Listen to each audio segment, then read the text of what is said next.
오늘도 주일 오후 예배 나오신 여러분을 주님의 이름으로 환영하고 축복합니다. 이 시간 저희 좌우 옆 사람과 함께 인사하겠습니다. 말씀으로 삽시다. 말씀으로 삽시다. 말씀으로 삽시다. 역시 우리 희준이 목소리가 제일 크네요. 저번 주에 이종호 목사님께서 한번 말씀을 하셨던 것 같은데 최근에 저희 담임 목사님의 대단함에 대해서 다시 한번 경험하고 있습니다. 설교가 지속되는 가운데 수요 예배, 금요 예배, 주일 예배, 근데 저희 목사님께서는 매주 새벽 기도까지 하시는 것을 보면서 이게 정말 쉽지 않구나라는 생각을 하고 있습니다. 그럼에도 불구하고 참 은혜가 됐던 것은 뭐냐면 죽이 되든 밥이 되든 제가 말씀을 붙잡아야 된다는 것입니다. 이 표현은 안 좋은 표현인가요? 죄송합니다. 안 좋은 표현을 했다면 어쨌든 제가 말씀을 계속 붙잡고 씨름을 해야 된다라는 것입니다. 여러분, 말씀을 붙잡고 씨름하는 여러분 되기를 간절히 소망합니다. 오늘 말씀 가운데로 한번 가보겠습니다. 예레미야를 계속해서 하고 있는데 예레미야의 여러 가지 심판과 멸망에 대한 내용이, 그 말씀이 계속해서 나옵니다. 그리고 하나님께서 심판과 멸망에 대해서 이야기하실 때 절대로 빼놓지 않는 단어가 있습니다. 바로 바벨론 제국입니다. 여러분도 잘 아시듯이 바벨론은 우리에게 굉장히 친숙한, 좋지는 않지만 어쨌든 우리에게 굉장히 친숙한 이름입니다. 성경에서 바벨론의 여러 가지 이야기들이 있는데 오늘 저희가 본문을 볼 때 조금 필요한 것들을 몇 가지 정리하고 넘어가도록 하겠습니다. 첫 번째는 뭐냐면 하나님께서 바벨론을 조금 특별히 바벨론의 상징성을 부여하셨다라는 겁니다. 바벨론이 특히 구약에서 띠는 그 상징성이 있는데 그것은 바로 뭐냐면 세상이라는 단어입니다. 특히 우리가 교회 안에서 교회 안과 세상 밖이라는 표현을 쓰면서 세상을 우리가 흔히 어떻게 쓰냐면 하나님이 없는 곳, 하나님의 법과 통치가 없는 곳을 우리는 세상이라고 합니다. 그렇다면 이 정의를 따라서 바벨론은 성경에서 세상에 많이 빗대어 표현합니다. 바벨론과 세상.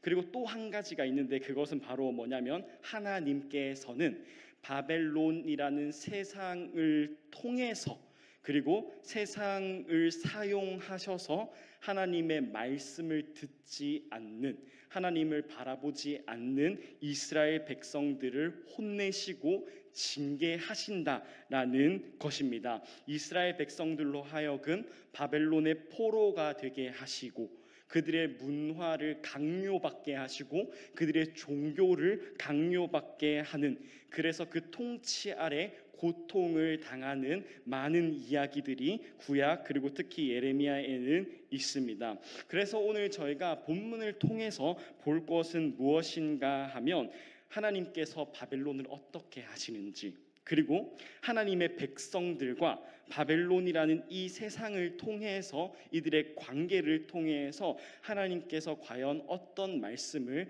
지금 이 시대를 살고 있는 우리에게 하시는지를 한번 보려고 합니다.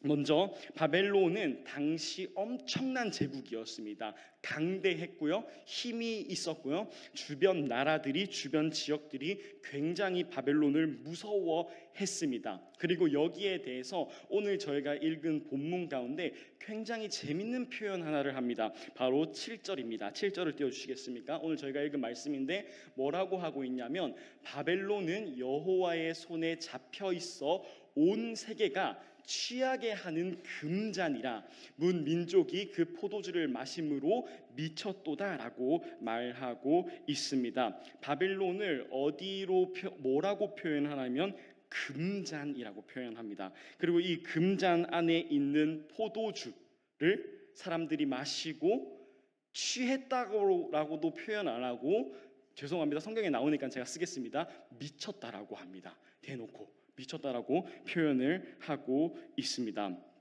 저희가 바벨론에 대해서 조금 더 알아야 될 게 있는데 바로 그게 뭐냐면 바벨론을 표현하는 두 가지 키워드가 있습니다. 그게 바로 뭐냐면 풍요로움과 강력함입니다. 풍요로움과 강력함. 사람들이 바벨론을 생각하고 바벨론을 볼 때 그들의 풍요로움을 보았고 그들의 강력함을 보았습니다. 근데 여기 문제가 있습니다. 풍요로움과 강력함을 가진 바벨론에게는 무엇이 있었냐면 무정한 세계가 있었습니다. 그게 무엇인가 하면 풍요로움을 얻기 위해서는 누군가의 희생이 필요합니다. 누군가의 가난과 누군가의 잃어버림과 없음을 통해서 그들이 풍요를 누립니다. 그리고 강력함을 얻기 위해서는 누군가를 짓밟아야 하고요. 그리고 누군가가 약해져야 합니다. 그렇게 바벨론이라는 제국은 풍요로움과 강력함을 추구했기 때문에 그들의 삶과 그들의 세상에는 질서가 오직 이 두 가지로 돼 있었고 이 질서를 무정한 세계라고 사람들이 표현을 합니다. 하지만 분명한 것은 이 세상은 바벨론의 추구와 바벨론의 세상은 하나님의 창조 질서가 아니었죠. 창조 질서와 어긋난 것이었죠. 하나님의 나라 그리고 창조 질서는 사랑이 있어야 하고 화평이 있어야 하고 구제가 있어야 함에도 불구하고 그런 것들이 없는 세상에서 이스라엘 백성들은 살고 있었습니다. 그리고 드디어 예레미야에서 저희가 읽은 거는 51장인데 50장부터 시작해서 바벨론의 멸망을 선포합니다. 1절을 띄워주시겠습니까? 이제 하나님께서 다른 나라 다른 민족들을 쓰셔서 바벨론을 멸망시키시기 시작합니다. 여호와께서 이와 같이 말씀하시되 보라 내가 멸망시키는 자의 심령을 부추겨 바벨론을 치고 또 나를 대적하는 자 중에 있는 자를 치되라고 말하면서 바벨론의 멸망을 본격적으로 말씀하시기 시작합니다. 말씀 가운데는 나오지 않지만 저희가 감히 조금 한번 생각해 볼 수 있을 겁니다. 바로 뭐냐면 이스라엘은 억울했을 것 같다라는 겁니다. 분명 이스라엘의 잘못으로 인해서 하나님께 징계를 받았고 입이 10개라도 이스라엘은 사실 할 말이 없습니다. 그럼에도 불구하고 이스라엘 백성들 입장에서 좀 억울했을 것 같아요. 분명히 이들은 자라면서부터 역사로부터 바벨론은 세상, 바벨론은 악한 사람, 바벨론은 잔인한 사람들, 바벨론은 우리와 다른 사람들, 우리 민족의 구원이 있고 우리 민족의 하나님이 있고 저기 민족 바벨론은 하나님이 없고 라는 의식이 분명하게 박혀 있었습니다. 근데 이게 웬걸? 바벨론 밑으로 들어가게 된다는 겁니다. 그리고 바벨론의 압제 속에서 그들의 문화를 받고 그들의 삶을 받고 근데 바벨론이 너무 잘 사는 거예요. 근데 바벨론이 여전히 너무 강력한 겁니다. 그러면 그들의 마음 가운데 분명 그 억울함이 있었을 것 같아요. 하나님 왜 그러십니까? 하나님 이게 맞는 겁니까? 라는 질문이 있었을 것 같습니다. 근데 여러분 우리의 삶 또한 조금 비슷하지 않습니까? 저희가 살아가다 보면 분명 악인인데 세상의 기준으로 판단해도 악인인데 잘 되는 사람들이 있습니다. 분명 저 사람은 악한데 분명 저 사람은 편법을 쓰는데 분명 저 사람은 계속해서 속이고 있는데 왜 잘 되는 거지라는 질문이 들 수 있다라는 겁니다. 어떤 사람이든 어떤 나라든 어떤 단체이든 분명히 하나님의 법과는 하나님의 질서와는 어긋난 일을 하고 있는데 왜 저들은 저렇게 평안하고 왜 저들은 저렇게 형통한 거지라는 질문이 우리 삶 속에도 있을 수 있다라는 겁니다. 그러면서 우리는 서서히 그들과 우리를 비교하죠. 그리고 더 넘어가서는 실제로 많은 그리스도인들이 그 아름다움에 그 금잔에 속고는 합니다. 우리는 우리 삶에서 그런 억울함과 답답함들을 경험하고는 합니다. 하지만 여러분 분명히 믿으시길 바랍니다. 오늘 본문 가운데에서 하나님께서는 분명히 말씀하고 계십니다. 바벨론은 멸망할 것이라고 분명하게 말씀하고 있습니다. 3절을 보시면 하나님께서 계속 바벨론의 심판에 대해서 이야기하십니다. 그들이 활을 쏠 때 그리고 그들이 갑옷을 입을 때 어떤 주석에는 그렇게 말하더라고요. 그들이 활을 쏠 힘조차 없을 때, 그들이 갑옷을 입을 힘조차 없을 때 그들에게 자비를 베풀지 말고 그들을 불쌍히 여기지 말고 그들의 군대를 진멸시켜라라고 말하고 있습니다. 그리고 4절에 그래서 그 당시 최고의 힘을 자랑했던 바벨론은 죽고 무너질 것이라고 말하고 있습니다. 그리고 8절에 나오는데요, 그들이 갑자기 망할 거라고, 분명히 망할 거라고 이야기하고 있습니다.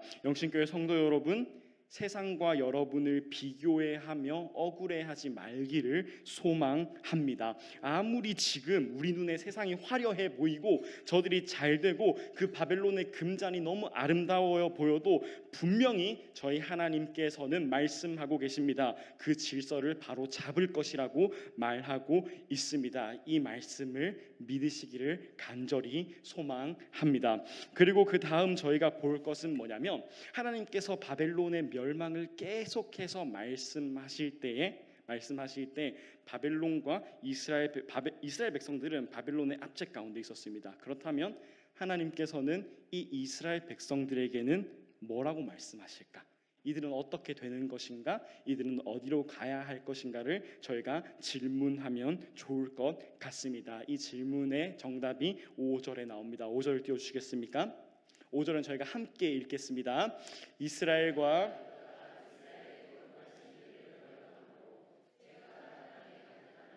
그는 하나님 만군의 여호와께서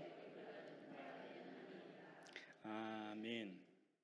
비록 이스라엘 백성들이 잘못해서 그 죄가 땅에 가득하긴 하지만, 그들이 징계를 받긴 하지만, 분명히 하나님께서 말씀하시는 것은 이들을 버리지 않는다라고 말씀하고 계십니다. 저희가 저희 교회에서 목사님을 통해서도 선지서를 볼 때 계속해서 말씀드리고 있는 것이 하나님의 심판과 징계의 참 의미를 저희가 알아야 된다라고 말합니다. 그게 뭐죠? 사랑이죠. 돌아와라. 너희의 잘못을 인정하고 나에게 의지해라 라고 하는 것입니다.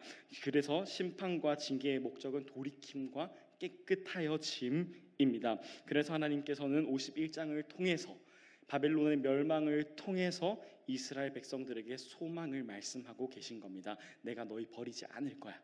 너희 어떻게 해도 내 백성이야 라고 말하고 있는 겁니다. 그리고 10절에 이렇게 말하고 있습니다. 여호와께서 우리 공의를 드러내셨으니 오라, 시온에서 우리 하나님 여호와의 일을 선포하자. 아멘. 여기서 말하는 우리의 공의를 드러낸다라는 말은 잘 아시겠지만 절대로 우리의 의로움을 드러내는 게 아니죠. 우리의 잘함과 우리의 어떤 멋짐과 우리의 능력을 드러내는 게 아닙니다. 여기서 말하는 공의는 우리가 여전히 변함없는 하나님의 백성이라는 이 사실 하나라는 거죠. 그래서 하나님께서 이들을 놓지 않으신다, 너희가 그 백성이다라고 하는 게 하나님의 공의를 드러낸다라고 말하는 것입니다. 가끔 그럴 때가 있습니다.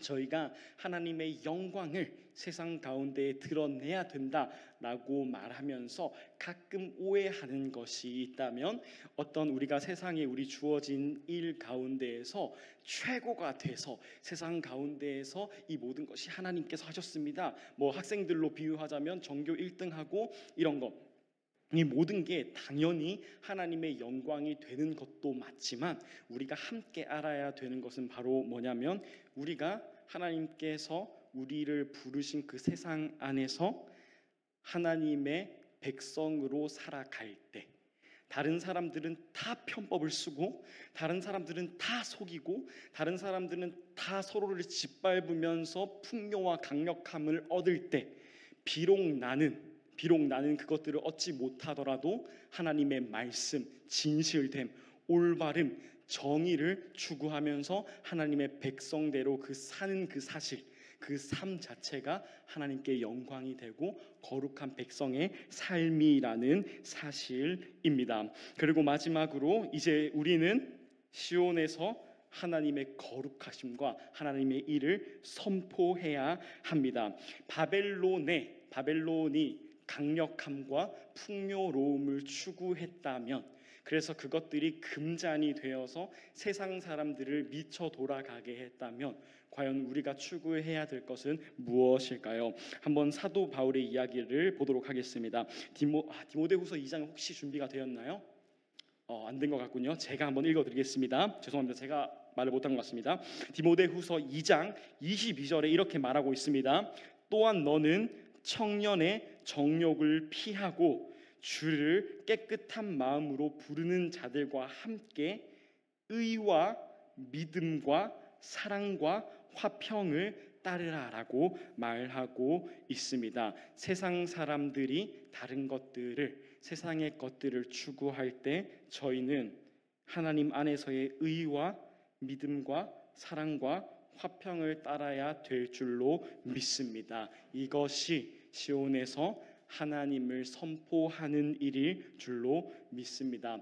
결론을 짓겠습니다. 여러분, 바벨론의 금잔에 속지 마십시오. 그것은 사람들을 미혹시키고 미치게 하고 망하게 하는 것입니다. 분명히 하나님께서는 바벨론을 멸망시키십니다. 또한 우리가 하나님의 백성임을 믿으시기 바랍니다. 하나님께서는 우리를 절대 버리지 않으시고 그 은혜가 임할 때 우리는 힘차게 여호와의 일을 선포할 수 있을 줄로 믿습니다.